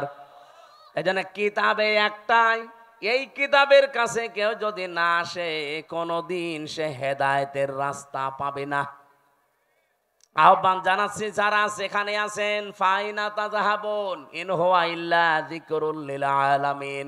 কোথায় যান? ফিরে আসেন। এই কোরআন কারীম এই পৃথিবীর মানবতার জন্য মহান আল্লাহর পক্ষ থেকে একটা উপদেশ। বলেন সুবহানাল্লাহ। আমি কিতাবের আরো ব্যাখ্যা করতে পারতাম, ওদিকে আর যেতে চাই না। আল্লাহ বলেন, আলোচনা করেন, বর্ণনা করেন এই কিতাবের ভেতরে। এই কিতাব মানে কোরআন শরীফের ভেতরে আল্লাহ যে বর্ণনা দিলেন, যার নাম এখানে প্রায় 27 জন নবীর নাম আমরা পেয়েছি, 25 জন আর 2 জন ইনডাইরেক্ট, সব মিলে 27 জন। এই 25 থেকে 27 জন নবীর ভেতরে অন্যতম 4 জন নবী, তার ভেতরে 1 নম্বরে হযরত ইব্রাহিম আলাইহিস সালাম। ইহুদিরা আজ যাকে ডাকে আব্রাহাম বলে, না, ওনার নাম ইব্রাহিম বা ইব্রাহাম, এতটুকু বলা যায়, আব্রাহাম বলা যাবে না, তাহলে অর্থ পাল্টিয়ে যাবে। ওরা গণতন্ত্রের জনক যাকে বলে, এই যে আব্রাহাম, ইব্রাহিম নবীর নামটা আজ ইহুদিরা পাল্টিয়ে ডাকে আব্রাহাম বলে। এখানে 7টা কিরাত আমি পেয়েছি। এই 7 কিরাতের 2টা কিরাত আমি তেলাওয়াতের সময় করেছিলাম, শুনেছেন না? আযকুর ফিল কিতাবি ইব্রাহিম, আযকুর ফিল কিতাবি ইব্রাহিম। বলেন আল্লাহু আকবার। এটা তো আর ওই রকম মক্তবের ক্লাস চলছে না যে আপনাকে আমি কিরাতের উপরে ট্রেনিং দেব। আমিন বলেন। আমার ইব্রাহিমের কথা আমি এই কোরআনে আলোচনা করেছি। হে নবী, কেন জানেন? এবার আসেন। ইন্নাহু কানা সিদ্দিকান নাবিয়্যা, নিশ্চয় সে ছিল একদিকে সিদ্দিক আর একদিকে নবী। এখন সিদ্দিক কি আর নবী কি? 1 নম্বরে আমরা নবীর ব্যাখ্যা করি, তারপরে সিদ্দিক। নবী শব্দের বাংলা অর্থ হচ্ছে সংবাদ বাহক। এটা নাবা থেকে এসেছে। নাবা মানে ব্রেকিং নিউজ। এই যে টিভির নিউজ দিয়ে আজকে ব্রেকিং নিউজ যাচ্ছে, আপনি এখন এসে দেখেন রাত 10টা 1 মিনিটে ওসি প্রদীপ আর এসআই লিয়াকতের ফাঁসি হবে, এটা ব্রেকিং নিউজ যাচ্ছে। স্বৈরাচারের দোসর যারা ছিল 1628 জন, তার ভেতরে 2 জন, 2 জন না হলেও 1 জন তো মাস্ট বি ওসি প্রদীপ। আজকে আমার সাথে 3টা বছরই জেলে ছিল। আমি সেখানে বসতাম জেলারের সামনে, সোফারের সামনে, ওই শয়তান আমার পাশে বসতো। আমার এসে মাঝে মাঝে বলতো, হুজুর আমার কোনো দোষ নেই, সব বানানো। অথচ 204 জন মানুষকে ক্রস ফায়ারের নাটক করে হত্যা করেছে। সবচাইতে বেশি মানুষ ওই টেকনাফে, উখিয়া টেকনাফ ওই এলাকায় মানুষ হত্যা করার জন্য লাইসেন্স নিয়েছিল ওই স্বৈরাচারের কাছ থেকে, মাদকের নাম করে। ওই এলাকায় যেহেতু সবচাইতে বেশি একামতে দিনের মানুষ, কক্সবাজার চট্টগ্রামে এমনিতেই একামতে দিনের মানুষ বেশি। ওই কয়েক বছরের ভেতরে সবচাইতে বেশি মানুষ হত্যা করেছে শিবিরের, 204 জন মানুষ মেরেছে। এই ব্রেকিং নিউজটা আজকে যাচ্ছে। এখন ব্রেকিং নিউজ লিখতে কি লাগে? আপনি দেখেন ইংরেজি শব্দ যেহেতু নিউজ, নো কি NEWS লাগে না? আপনি একটা একটা করে শব্দের সাথে অর্থ মিলান। এন দিয়ে যদি ধরেন ইস্ট, ই দিয়ে নর্থ, নাই এন দিয়ে নর্থ, ই দিয়ে যদি ইস্ট ধরেন, ডাব্লু দিয়ে ওয়েস্ট, আর এস দিয়ে সাউথ, তাহলে পৃথিবীর 4 কোণা হয়ে যাচ্ছে। তামাম পৃথিবীতে যত সংবাদ পৌঁছানো লাগবে সব আমার আল্লাহ নবীদেরকে দিয়ে পৌঁছিয়েছিলেন। বলেন সুবহানাল্লাহ। সব চাইতে বড় সংবাদ হচ্ছে, এরপরে একটা একটা করে সংবাদগুলো তিনি পরিবেশন করবেন তার পরিবার থেকে শুরু করে। 2 নম্বরে তিনি সিদ্দিক ছিলেন। সিদ্দিক কি? সত্য কথা বললেই সিদ্দিক হয় না মানুষ। সত্যকে সত্য বলে জানার পরে যারা দ্বিধাহীন চিত্তে প্রশ্ন ছাড়া গ্রহণ করে নিতে পারে তার নাম সিদ্দিক। হযরতে আবু বকর পর্যন্ত তিনি ছিলেন, কিন্তু জানি যখন মেরাজের এই কাহিনীকে সত্যকে সত্য জানার পরে কোন প্রশ্ন ছাড়া দ্বিধাহীন চিত্তে মেনে নিয়েছিলেন, বিশ্বাস করেছিলেন। বিশ্বনবী ওই দিন তাকে বলেছিলেন, তুমি আবু বকর শুধু না, আজকে থেকে আবু বকর সিদ্দিক। তাহলে আজ বাংলাদেশে আমরা যদি কেউ সিদ্দিক হতে চাই, কিয়ামতের দিন যেহেতু 4 প্রকার মানুষকে আল্লাহ পুরস্কার দেবে, মিনান নাবিয়্যিনা ওয়াস-সিদ্দীকিনা ওয়াশ-শুহাদা ওয়াস-সালিহিন, এই 4 প্রকারের ভেতরে 2 নম্বরে সিদ্দিক। তাহলে সত্যকে সত্য জানার পর কোনো চিন্তা ভাবনা আর করা যাবে না। দ্বিধাহীন চিত্তে প্রশ্ন ছাড়া পিছুটান ছাড়া যারা মেনে নিয়ে জীবন চালাতে পারবে, কিয়ামতের দিন তারা সিদ্দিকের কাতারে উঠবে। এ বাংলাদেশে সিদ্দিক আছে, খালি নামে আছে আবু বকর সিদ্দিক। সত্যকে সত্য জানার পরে মেনে নেওয়া দূরের কথা, আরো ঘাড় ঘোরায়, ঘাড় মোটা করে, চোখ মোটা করে।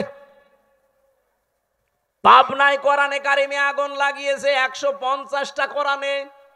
সত্য কোনটা আপনি উদ্ঘাটন করে বের করেন না, আন্দাজে একজনের উপরে 10টা চাপিয়ে এমন কালার করার চেষ্টা চালিয়েছে।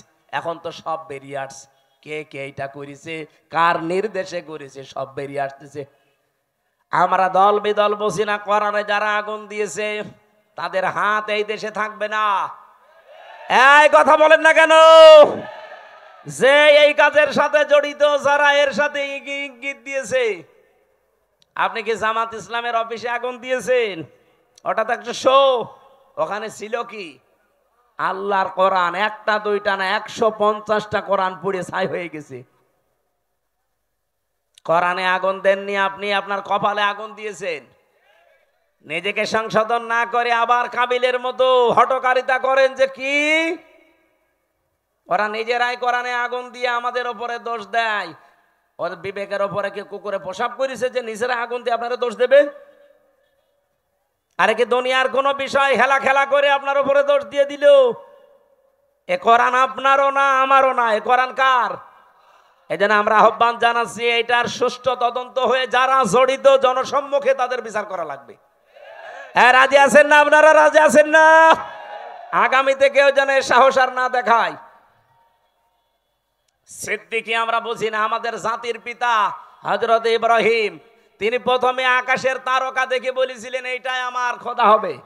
যখন ডুবে গেছে বলছে না, ডুবে যাওয়া জিনিস আমি ভালোবাসি না। যখন চাঁদ দেখলেন বললেন এটা আরেকটু বড়, এটা আমার বড় খোদা। বলেন না, এইটাও ডুবে গেছে, মানি না। সকালবেলা যখন সূর্য দেখলেন বলেন হাজা আকবার, এর চাইতে বড় জিনিস আর নেই, এটাই আমার বড় খোদা। ওইটা যখন সন্ধ্যাবেলা ডুবে গেল তিনি ডাক দিয়ে বললেন না, ইন্নী ওয়াজ্জাহতু ওয়াজহিয়া লিল্লাযী ফাতারাস সামাওয়াতি ওয়াল আরদা হানিফা ওয়া মা আনা মিনাল মুশরিকিন। আমি আজ আমার চেহারাকে ঘুরিয়ে দিলাম ওই আল্লাহর দিকে, যিনি আকাশ আর জমিনের উদ্ভাবক। আমি একনিষ্ঠ ভাবে মন থেকেই ঘুরে এসেছি, আমি মুশরিক না। ও বাংলার মানুষেরা, জাতির পিতা ইব্রাহিম তিনি নিজে খোঁজ করে করে সত্যকে উদ্ঘাটন করেছিলেন, আর আমরা সেই জাতির পিতার সন্তান। চোখে আঙ্গুল দিয়ে দেখিয়ে দিলেও আমরা সত্যকে সত্য হিসাবে মানতে চাই না। এই কথা বলেন না কেন? আপনি জাতির পিতা ইব্রাহিমের সন্তান আর নেই, তিনি সত্যকে খুঁজে নিয়েছিলেন, আর আমাদেরকে সত্য আঙ্গুল দিয়ে দেখিয়ে দেওয়া হয়, তারপরও মানতে তো চাই না। সত্য কেউ নিয়ে আসলে তাকেও মেরে ফেলতে চায়। হযরত ইব্রাহিম বলেছিলেন, ইয ক্বালা লিআবিহি ইয়া আবাতি লিমা তা'বুদু মা লা ইয়াসমাউ ওয়া লা ইউবসিরু ওয়া লা ইউগনি আনকা শাইআ। হে আমার বাবা, কেন আপনারা ইবাদত করেন যেটা কানে শোনে না, চোখে দেখে না, কোনো উপকারও করতে পারে না? ওই জামানায় যেহেতু সবচেয়ে বেশি প্রচলন ছিল মূর্তির পূজা করা। ইব্রাহিম নবীর বাবার নাম ছিল আজর বা তারিক। উনি নিজে হাতে মূর্তি বানাতেন আর ওটা বাজারে বিক্রি করতেন, সেল দিতেন, খুব দামি দামি মূর্তি। ইব্রাহিম নবীকে দিয়ে মূর্তি বিক্রি করার জন্য বাজারে পাঠাতেন। তাফসিরে লিখেছে, ওনাকে একবার ঝুড়ির ভেতরে, বড় বিশাল একটা ঝুড়িতে অনেকগুলো মূর্তি মাটির তৈরি করা, বলছে বাজারে নিয়ে যাও, বিক্রি করে আসো। বাজারে নিয়ে যাওয়ার পরে এক জায়গায় রেখে দিয়েছে। কেউ তো নিচ্ছে, কেউ নিচ্ছে না। চিন্তা করে অনেকগুলো তো বেঁচে আছে, কি করা যায়? মনের ভেতরে ওই যে উনি সত্যের সন্ধান যেহেতু আগেই পেয়েছিলেন, বাবাকে এত করে বুঝিয়েছেন যে বাবা এখানে শোনে না, চোখে দেখে না, উপকারও করতে পারে না, আপনি এর পেছনে সময় দেন, শ্রম দেন, এর কাছে মাথা নত করেন। বাবা তো মানে নাই, বলছে এটা আমার ব্যবসা, এটা করলে অনেক কিছু আয় হবে। প্রতিমধ্যে নিজে নিজে একটার সাথে আর একটা ঠোকর লাগিয়েছে। মাটির জিনিস, শুকনা জিনিস একটার সাথে আর একটা মারে ভেঙে যায়। বাড়িতে ঝুড়ি ভর্তি করে নিয়ে এসে বলছে, বাবা এই দেখেন রাস্তায় মারামারি করে এদের অবস্থা।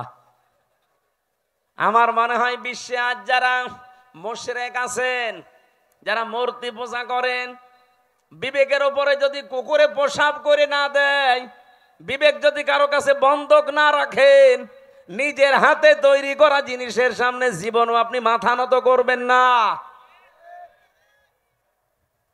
অনেকে দলিল দিয়েছিলেন, প্রথমে যুক্তি দিলেন, বাবা মা লা ইয়াসমাউ ওয়া লা ইউবসিরু ওয়া লা ইউগনি আনকা শাইআ, যে কানে শোনে না, চোখে দেখে না, আপনাকে আমি এত করে বোঝালাম, আর এখন আপনি বলছেন যে ভেঙ্গে ভেঙ্গে তারা নিজেরা মারামারি করে মরে গেছে। আমি আপনাকে বোঝালাম যে ওরা নিজেরা মারামারি করে, আপনি বিশ্বাস করেন না। আপনি বলছেন না ওরা তো কথা বলতে পারে না। কথা যেহেতু বলতে পারে না, কানে শুনতে পারে না, বিপদে পড়লে আমারে বাঁচাতেও পারে না, তাহলে এর সামনে আপনি মাথা নত করেন কেন? বাবা তখন লাজবাব হয়ে গেছে। হযরত ইব্রাহিম দেখলেন আমার বাবা যখন অন্তত এখন আর জবাব দিতে পারে না, তখন তিনি বলেছিলেন, ইয়া আবাতি ইন্নী ক্বাদ জাআনি মিনাল ইলমি মা লাম ইয়াতিকা ফাত্তাবি'নি আহদিকা সিরাতান সাবিয়্যা। হে আমার বাবা, আমার কাছে একটা জ্ঞান এসেছে, ওই যে তিনি তিনটা জ্ঞানের মাঝখানে পেলেন, তারকা, সূর্য আর চন্দ্র দেখে দেখে একটার পর একটা যখন ডুবে যায়, তার ভেতর থেকে ওই যে জ্ঞানটা, এই জ্ঞান উনি পেয়েছিলেন কোন জায়গা থেকে? ওই যে একেবারে প্রথম ক্লাস, ওই ক্লাসে আদম নবী, পৃষ্ঠদেশে ইব্রাহিম নবী ছিলেন না? বলেন বলেন। ওই দিন থেকে তিনি জেনেছিলেন। এটা হয়তো অনেকের চাপা পড়ে থাকে, এই জন্য প্রকাশ করতে চায় না। নবীদের যেহেতু আল্লাহ কন্ট্রোল করছেন, ওই জ্ঞানটা ওনার কাছে আমার আল্লাহ উদ্ভাসিত করে দিয়েছেন, জাগরণ করে দিয়েছেন। ডাক দিয়ে বললেন, বাবা আমার কাছে যে জ্ঞান এলেম এসেছে, আপনার কাছে ওইটা নেই। আর আপনার কাছে থাকলেও এটা চাপা পড়ে আছে। আপনাকে আমি আহ্বান জানাচ্ছি, আপনি আমার অনুসরণ করেন, তাহলে আপনাকে আমি সহজ সরল পথ দেখাতে পারবো। ইয়া বাতিলা তা'বুদিশ শাইতানা ইন্নাশ শাইতানা কানা লির-রহমানি আসিয়া। তিনি ডাক দিয়ে বলেছিলেন, হে বাবা, ইয়া আবাতি ইন্নী আখাফু আইয়ামাসসাকা আযাবুম মিনার রহমানি ফাতাকুনা লিশ-শাইতানি ওলিয়্যা। ক্বালা আরাগিবুন আনতা আন আলিহাতি ইয়া ইব্রাহিম লা ইল্লাম তানতাহি লা আরজুমান্নাকা ওয়াহজুরনি মালিয়া। বলেন সুবহানাল্লাহ। হযরত ইব্রাহিম এত সুন্দর করে তার বাবাকে বুঝিয়েছিলেন। আজও তামাম বিশ্বের মুশরিকদেরকে, নবীর উম্মত যারা আমরা এইভাবে করে বোঝাতে চাচ্ছি। তো মানুষ বোঝা তো দূরের কথা, ওই জামানায় ইব্রাহিম নবীর বাবা যা বলেছিল, আজ আমার মনে হচ্ছে বাঙালি জাতি আমাদেরকে তাই বলছে। ওই জামানায় ইব্রাহিম নবীর বাবা বলেছিল, ওয়াহজুরনি মালিয়া, তোকে তো আমি নিজে জেলখানায় পাঠিয়ে দেব, অথবা মেরে ফেলবো, অথবা দেশ থেকে তোরে এমন দূরে তাড়িয়ে দেব যেন তোর সাথে দেখা না হয়। এ কথাগুলো আজ বিভিন্ন ভাষায় আমাদের ওপরে চাপিয়ে দিচ্ছে, বিভিন্ন কায়দায় আজরের বংশধর দ্বারা তারা। আমার কথার অর্থ আমি আশা করছি আপনি বুঝেছেন। এত লাইন দিয়ে বোঝানো হয় মানুষদেরকে, এত জলিল দিয়ে, যুক্তি দিয়ে, প্রমাণ দিয়ে। মানুষের মনে হয় যদি মাথার ভেতরে একটু হালকা মগজ থাকে, এর দ্বারা কোনোদিন পৃথিবীর কারো আইন মানা সম্ভব না। মূর্তির পূজা করা আর মানুষের পূজা করা, মানুষের আইন মানা একই জিনিস। আজ দুর্গা পূজা করে যারা, দরগা পূজা করে যারা, জিনিস একই। ওরা দুর্গা বানিয়েছে, এরা দরগা বানিয়েছে। হিন্দুরা আজ দুর্গা পূজা চালাচ্ছে আর মুসলমানেরা দরগা পূজা চালাচ্ছে, জিনিস একই। কথা বলছেন? সুতরাং আপনাদেরকে আমরা মুক্ত করতে চাই। আমাদের জাতির পিতা ইব্রাহিম আলাইহিস সালামকে বহু ভয় ওই সময় দেখিয়েছে। জাতির পিতা ইব্রাহিম নবী এবার দেখলেন না, এরা আমাকে আর বাঁচতে দেবে না, আগুনে পর্যন্ত শেষ পর্যন্ত ফেলে দিয়েছে।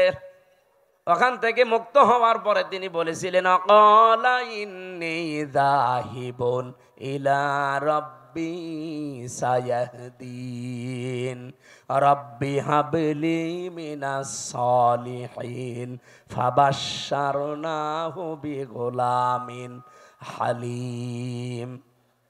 হযরত ইব্রাহিম ওই দিন জাতির কাছ থেকে, বাবার কাছ থেকে মুখ ফিরিয়ে বললেন, আমি এমন এক আল্লাহর দিকে, রবের দিকে ধাবমান হলাম, এমন দিকে আমার মুখ চেহারা ফিরিয়ে দিলাম।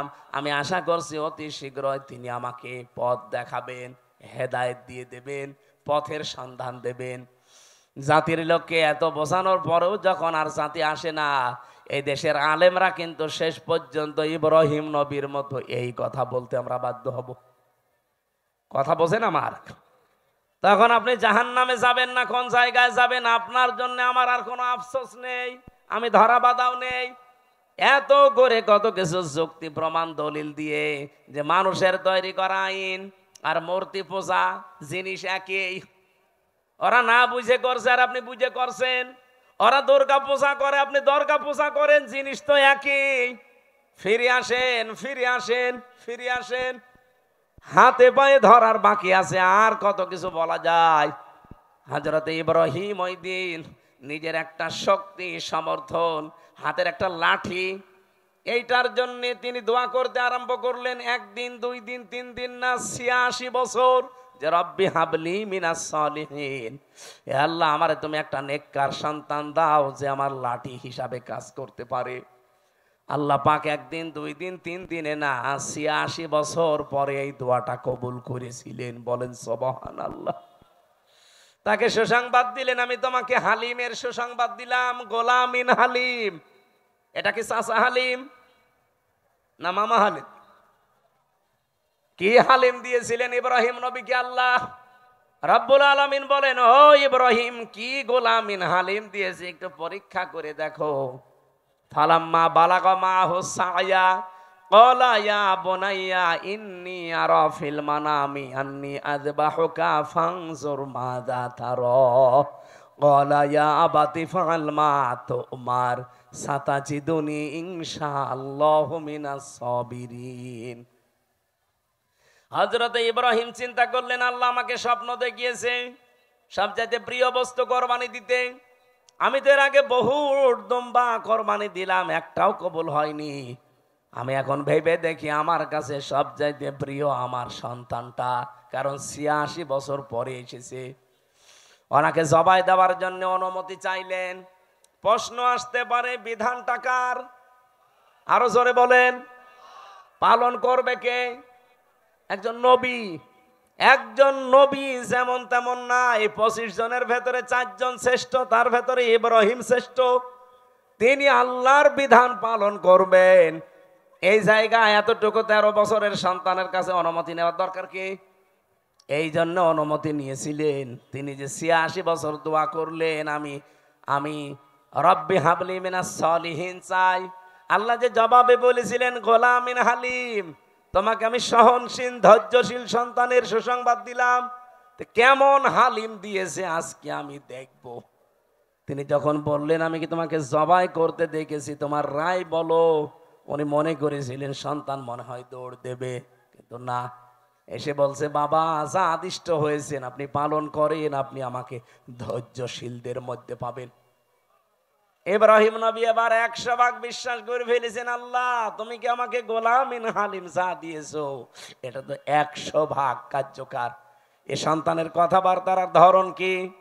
তিনি ভাবাস কি সাতাজিদুনি ইনশাআল্লাহু মিনাস সাবির বলতে পারতেন যে আমি ধৈর্যশীল। বলেন নাই, বলেছিলেন সাবিরিন। আমার মতো বহু ধৈর্যশীল দুনিয়ায় আছে, তাদের ভেতরে আমিও একজন। তার মানে আমি অহংকার করি না আল্লাহর বিধান পালন করতে পেরে। বলেন সুবহানাল্লাহ। রব্বুল আলামিন এবার জবাব দিলেন, ফালাম্মা আসলামা ওয়া তাল্লাহু লিল জাবিন। যখন দুইজনে এগ্রি হয়ে গেছে, আসলামা দিবসন, দুইজনেই যখন রাজি আল্লাহর বিধান পালন করার জন্য, ইব্রাহিমও রাজি, ইসমাইলও রাজি, আতাল্লাহু লিল জাবিন, জবাই করার জন্য কায়ত করে ফেলেছেন। আমার আল্লাহ বলেন, অনাদাইনাহু আইয়া ইব্রাহিম। এবার আমি ডাক দিলাম, ইব্রাহিম না, আমি চাই না যে সন্তান জবাই হয়ে যাক, এই জন্যই তো স্বপ্ন দেখিয়েছি। সন্তান জবাই হয়ে যাক এটা যদি চাইতাম তো স্বপ্ন দেখাতাম না, একবারেই বলতাম ছেলে জবাই করে ফেলো। স্বপ্নের মাধ্যমে যে দেখালাম যে এই এই এই প্রক্রিয়া করো, তার মানে সন্তান জবাই হয়ে যাক, এটা আমার উদ্দেশ্য না। আমার উদ্দেশ্য তোমার আমার হুকুম মানো কিনা। কোরবানি এসেছে ১ বছর পরে পরে। হযরত ইব্রাহিম থেকে সুন্নাত এইটা পালন করার জন্য যে আল্লাহর বিধান সামনে যখন যেটা আসবে প্রশ্ন ছাড়া আমরা মানতে পারি কিনা।